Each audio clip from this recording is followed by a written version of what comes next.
안녕하세요. 김성길 목사와 함께하는 예수님 이야기 제4단원의 시간 192회가 되겠습니다. 지금 마태복음 7장 1절부터 5절까지를 통해서 비판하지 말고 자기 돌아보는 이 부분을 우리가 살펴보고 있습니다. 지난 시간에는 비판의 문제점에 대해서 우리가 좀 살펴봤고요. 이 시간에는 그럼 비판 대신에 뭘 해야 될까요?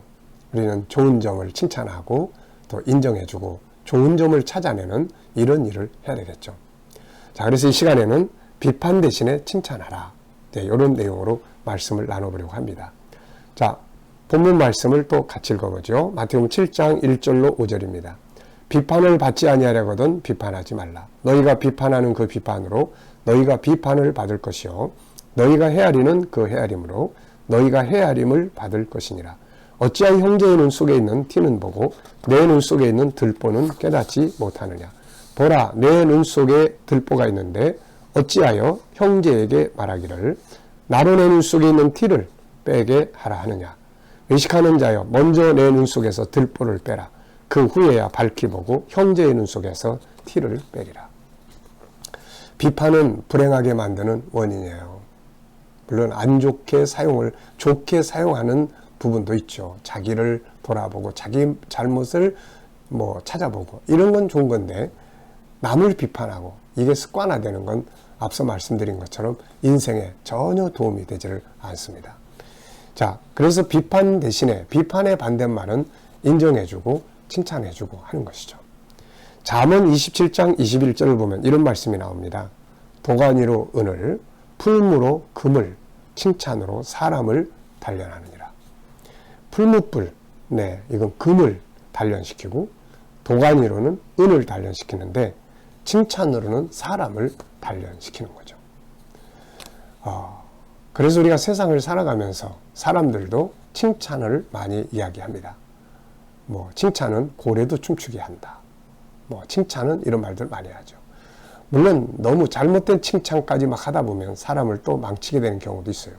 그래서 예수님도 모든 사람이 다 너희를 칭찬하면 너희에게 화가 있다. 이런 말씀도 하셨고 세상에서도 칭찬병에 걸린 사람들은 나중에 누가 조금만 싫은 소리 하면은 금방 성질을 내고 그래서 자기 인생을 또 망치는 계기가 돼요.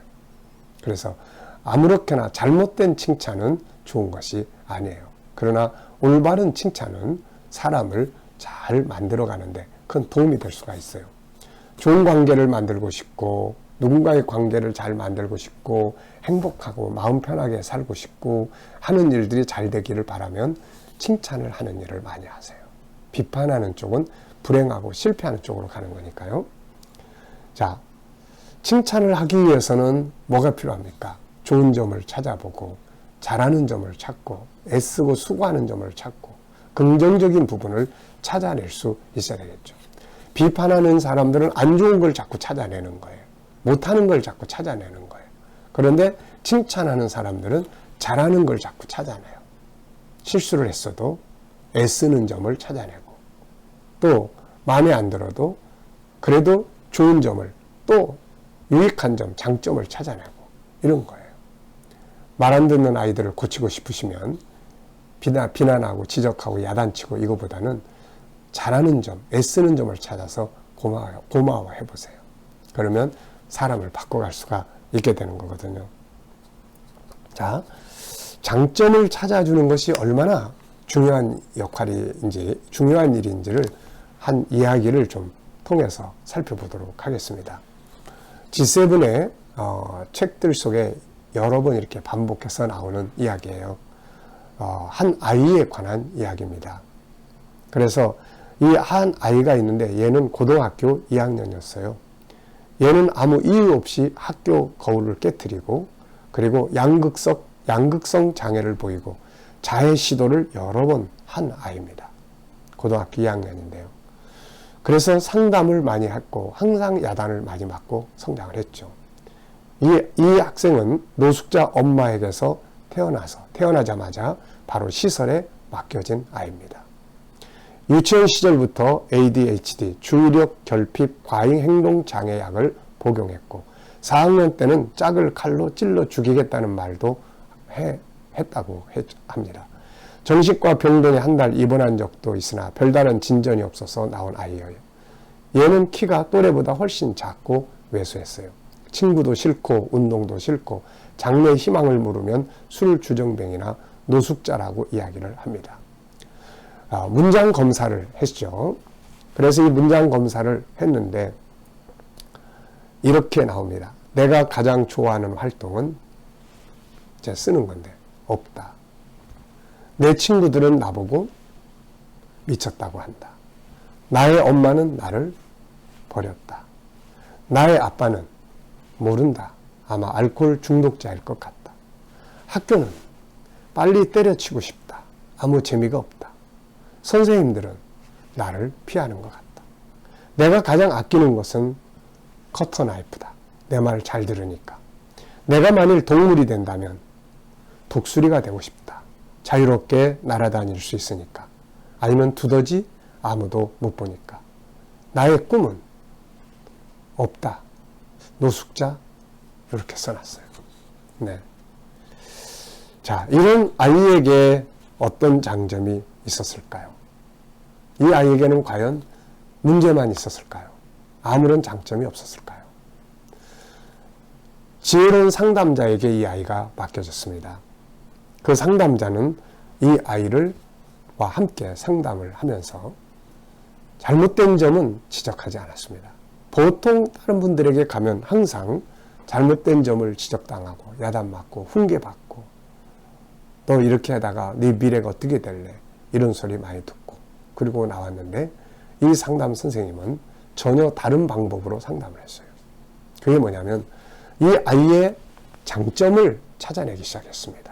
그 아이하고 시간을 갖는 동안에 주목해서 보면서 문제를 찾아내는 게 아니라 장점을 찾아내기 시작을 했어요. 그래가지고 어느 날 장점을 찾아서 이야기를 하기 시작했습니다. 너는 그림을 참 잘 그린다. 관찰력이 뛰어나다. 자기 생각을 조리 있게 말한다. 글씨를 반듯하게 잘 쓴다. 음식 만들기에 관심이 있다. 동물을 좋아한다. 여행을 좋아한다. 담배를 피우지 않는다. 호기심이 많다. 유머 감각이 있다. 놀이를 빨리 배운다. 몸 동작이 빠르다. 눈이 맑다. 귀가 참 잘생겼다. 목소리가 좋다. 이 외에도 35가지의 장점을 찾아서 적어줬어요. 이 아이는 그 내용을 한참 들여다봤습니다. 그리고 그림을 좋아하고 잘 그린다는 점은 자신도 알고 있었지만 그것을 상담사가 알아주니까 너무 기뻤습니다. 그렇게 자신의 장점을 찾자 이 아이의 태도가 달라지기 시작을 했습니다. 결국 변화가 오기 시작을 한 거죠. 사람은 누군가 자기를 인정해주고 자기의 좋은 점을 찾아서 그것을 발전시키도록 이야기해 줄 때 사람은 마음을 바꾸기 시작을 하는 것이죠. 달라지기 시작합니다. 지금 이 아이는 많은 변화를 가져오고 컴퓨터 그래픽을 전공하기 위해서 전문대학에 진학할 준비를 하고 있다고 합니다. 그림이라는 장점 하나를 살리면서 다른 많은 심각한 문제 행동들이 사라지고 좋은 점들이 부각되기 시작을 했죠. 그는 그림을 그릴 때 가장 마음이 편하다고 합니다. 약도 중단했지만 양극 장애 증상을 몇 달째 한 번도 보이지 않고 미술반에서 친구도 사귀었다고 합니다. 자, 여러분, 사람은 본래 존중의 여김을 받도록 창조됐어요. 그리고 존중의 여길 만한 가치를 가지고 태어납니다. 그런데 세상이 그렇지 못해요. 그래서 비난받고 지적받고 야단맞고 꾸중 듣고 비판당하면서 더 삐뚤게 가게 되는 거죠. 자, 여러분, 비판 대신에 우리는 이렇게 칭찬하는 데 익숙해져야 돼요. 좋은 점을 찾아낼 줄 알고 상대방의 장점을 찾아낼 줄 알고 애쓰는 점들을 찾아낼 줄 알고 이게 필요한 거죠. 언어에 대해서 많이 연구하는 할 어반이라는 선생님이 계십니다. 이분은 언어에 대해서 많은 연구를 했던 분이에요. 이분은 이런 이야기를 했어요. 칭찬은 모든 사람들이 반드시 해야 할 좋은 말로 꼽는 부분이다. 그만큼 중요한 부분이기 때문이다. 또 다른 사람에게 칭찬과 감사의 말을 들었을 때 얼마나 멋진 느낌이 들었던가. 다른 사람에도 칭찬은 똑같이 멋진 느낌을 준다. 자, 그러면서 이 할 어반이라는 분은 긍정의 후원자라는 말을 씁니다. 긍정의 후원자. 그러면서 자기와 함께 교제했던 한 사람의 이야기를 소개를 했어요. 나는 팀이라는 동기와 함께 교수회와 사회 연구에 함께 활동하고 있었다. 그는 다른 사람의 장점을 드러내는데 특별한 재능을 가진 것 같았다. 그는 항상 실수보다는 학생들이 잘한 일이나 잘할 수 있는 일에 대해 강조했다. 그는 학생들에게 열정적으로 인사하고 그들의 해낸 일을 칭찬해주고 끊임없이 그들에게 용기를 북돋아 주었다. 너희 인생의 기회를 찾아보고 끊임없이 좋은 점을 찾아보라고 말하면서 나에게도 똑같이 그렇게 했다. 그는 이야기한 모든 잘한 일을 체크해 주었고 나의 헌신적 태도를 존경한다고 말하면서 자네의 수업 방식은 정말 대단해. 학생들이 자네 수업을 얼마나 좋아하는지 모른다네. 항상 내가 잘하는 점들을 일깨워 준 거죠. 그의 그런 말들은 나를 더욱 좋은 선생으로 만들어 주었고 말의 힘에 대한 위대한 교훈을 가르쳐 줬어요. 네, 그는 항상 뭔가 사람에게서 좋은 점을 찾는 아주 달인이었죠. 네. 자, 여러분, 우리도 좋은 관계를 갖고 싶고 삶이 평안하고 싶고 좋은 점을 찾아서 말해주는 사람 마음은 일단 행복해요. 자기가. 남을 비판하는 사람은 자기 내면이 벌써 불편해요. 막 뭔가 그냥 마음이 이렇게 칼날처럼 서 있기 때문에 그렇습니다. 그런데 좋은 점을 찾아내서 칭찬하고 인정하고 장점을 잘 찾아내는 사람들은 편안해요. 자기가. 남을 칭찬하려고 하기 때문에 자기가 먼저 기분이 좋은 거죠. 이게.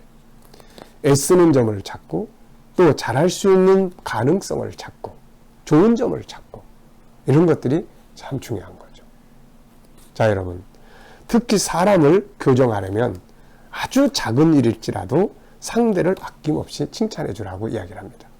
교정하겠다고 해서 맨날 야단치고 지적하고 비판하는 것은 더 삐뚤어지게 만드는 거예요. 한번 해보세요. 직장에서나 사회에서 누군가와 좋은 관계를 갖고 싶고 대화를 할 때 비판적인 것보다는 특히 남이 없을 때 비판하는 거 이런 거 하지 말고 그 사람의 좋은 점, 애쓰는 점, 장점, 수고하는 점, 가능성 있는 거 이런 거 찾아가지고 대단한 분이야. 그분을 이렇게 칭찬을 해보세요. 이게. 그러면 좋은 관계를 갖게 됩니다. 자, 여러분, 그래서 성경 말씀 잠언 27장 21절 도가니로 은을 풀무로 금을 칭찬으로 사람을 단련시킨다. 네. 비난과 비판은 나를 죽이고 상대를 죽이고 공동체를 파괴시키며 인간관계를 악화시키게 하는 사탄의 전술 전략이에요. 반면에 칭찬과 격려는 나를 살리고 다른 사람을 살리고 관계를 회복시키는 생명의 능력입니다. 이 모범 모델이 바로 예수 그리스도죠. 그분은 우리를 정죄하지 않아요. 그분은 우리를 비판하지 않아요.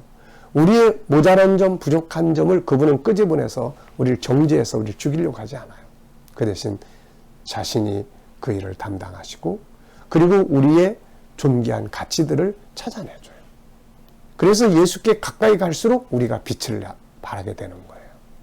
이것을 우리도 따라가야 될 겁니다. 그리고 이것이 세상을 성공하는 비결이에요. 행복하게 사는 비결입니다. 이 시간 말씀 여기서 마치겠습니다. 감사합니다.